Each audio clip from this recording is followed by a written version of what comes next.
大家好，我是帮你做笔记的阿福。在马来西亚有3样东西是永远让人捉摸不透的：明天的天气、国内的政治，以及你手机上的5G 信号。今天我们要讲一个马股里非常诡异的资本悬案。想象一下，如果政府手里有一个年年亏损12亿令吉的公司，现在他想把股权卖给你，还顺便把一屁股的债也转到你名下，你会怎么做？正常人肯定跑得比奥运冠军还快啊！但奇怪的事情发生了，大马电信界的几位老大哥 Celcom、Digi、Maxis 还有 YTL Power 不但没跑，反而像超市的三文鱼买一送一一样排队交钱，每人乖乖掏出 3.28 亿令吉去接这个盘。加上之前的投入，每家在 DNB 身上的总赌注已经高达 6.78 亿令吉。这就是我们要聊的2026电信板块的怪事。为什么资本大佬们要抢着买一个亏本生意？这背后到底是藏着什么猫腻，还是在搞一场降维打击的资源卡位？今天我们一起拆解电信板块财报里的烟雾弹，看看这波5G 大戏谁在裸泳，谁在憋大招。要看懂这笔交易，我们首先要搞清楚那个让大家爱恨交织的名字 DNB Digital Nasional Berhad。 以前 DNB 就像是财政部的亲儿子，手握5G 唯一批发权。这时候的市场逻辑是，全马来西亚卖鸡饭的，也就是 Telco 都必须去同一个中央厨房，也就是 DNB 拿鸡肉。既然大家的鸡肉品质都一样，你们就只能拼命打价格战，或者拼谁的服务可以比海底捞更好。那现在呢？为什么又要花钱买下来？因为财政部说我不玩了。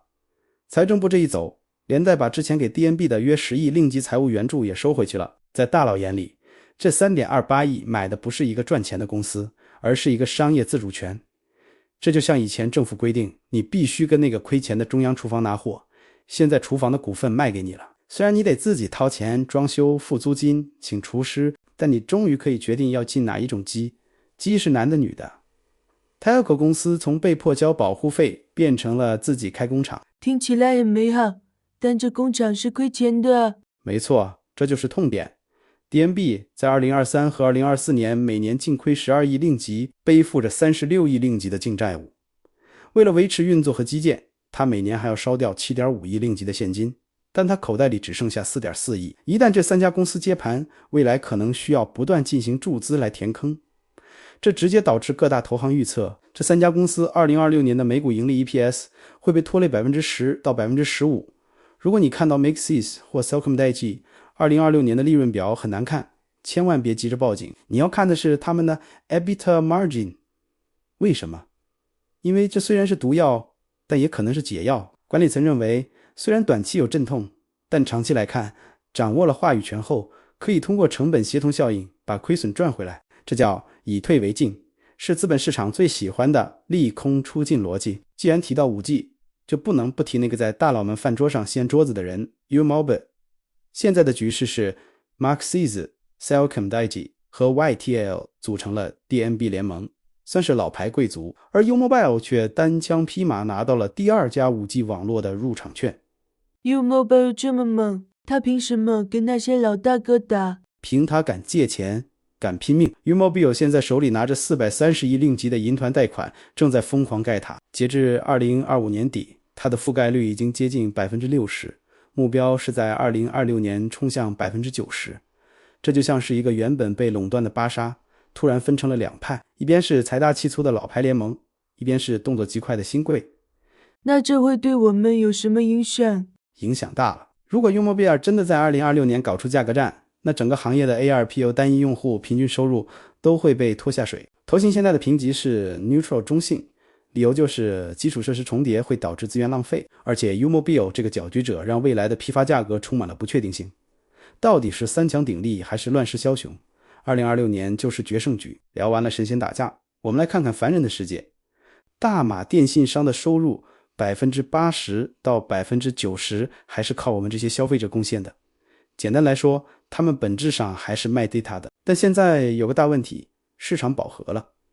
马来西亚的手机渗透率已经达到了 145%， 这意味着平均每个大马人拥有 1.5 张信卡，除非你打算给你家的猫和狗都配个 5G 配套，否则用户增长已经看到天花板了。这还不是最惨的，以前预付卡 Prepay 是散户的最爱，量大管饱。但政府最近搞了个 MyDigital ID 注册，甚至可能限制一个人只能拥有2张预付卡。2张？那怎么够？我有些朋友，一个号码对应一个女朋友，这岂不是要了他们的命？这就叫精准打击时间管理大师。对电信公司来说，这其实是逼着大家转型。现在的逻辑是 pre to post， 大佬们在拼命把用 prepaid 的人骗去用 postpaid。为什么？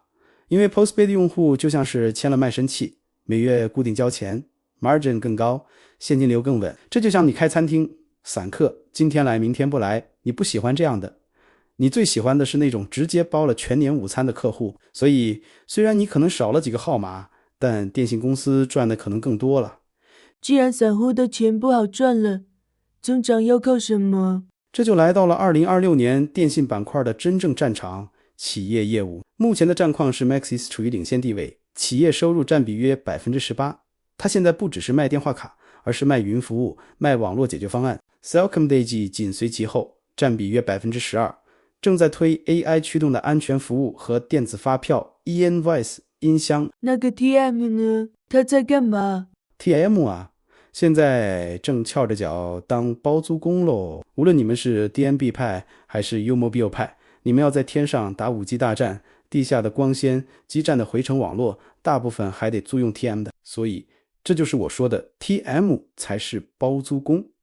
但是 TM 也有隐忧，大家还记得 Jandela 计划吗？第一阶段那是 TM 的黄金时代 Unify 用户疯涨，但到了2026年的 Jandela 第二阶段，画风变了，政府拨了 7.8 亿令吉去搞东马的覆盖，那地方没路没电网，全是深山老林。这对 TM 来说，第一阶段是割草机模式，到处是肥肉；第二阶段是开荒模式，难度大，成本高，而且那里的订户增长潜力非常有限。所以投行预计 Jandela 2对 TM 业绩的加持远没有以前那么香了。而且 TM 2025年第三季看似亮眼的盈利，其实是因为税务评估调整 Deferred Tax 带来的横财。这种横财就像你洗衣服突然发现口袋里有50块钱，很爽，但这不代表你赚钱的能力变强了，对吧？回到最现实的问题，如果收入涨不动，还要花钱填 DNB 的坑，财报怎么才能好看？这就到了考验 CEO 们的时候了。目前的关键词是成本管理。投行观察到各大 Telco 都在搞闭关修炼。第一招 Right Sizing， 讲人话就是裁减多余岗位，优化人力资源。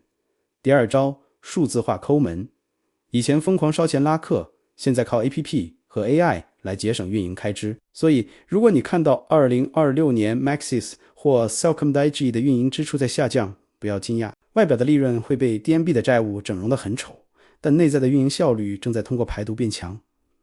那如果是为了股息呢？还可以看吗？问到点子上了。现在的电信股其实已经变成了一种收息资产，只要他们的派息率能维持在 3% 到 5%， 在这个动荡的年份依然会有投资者愿意守着。 Maxis 和 CellcomDigi 的股息就像定时的零花钱。但是投行报告里藏了一句悄悄话，如果明年 5G 的资本支出太高，或者 DNB 的坑太深，不排除股息会缩水。所以别光看之前的 5% 就流口水，要盯着他们接下来的现金流。好了，这期内容有点烧脑，我帮大家总结一下2026年电信板块的3个看点。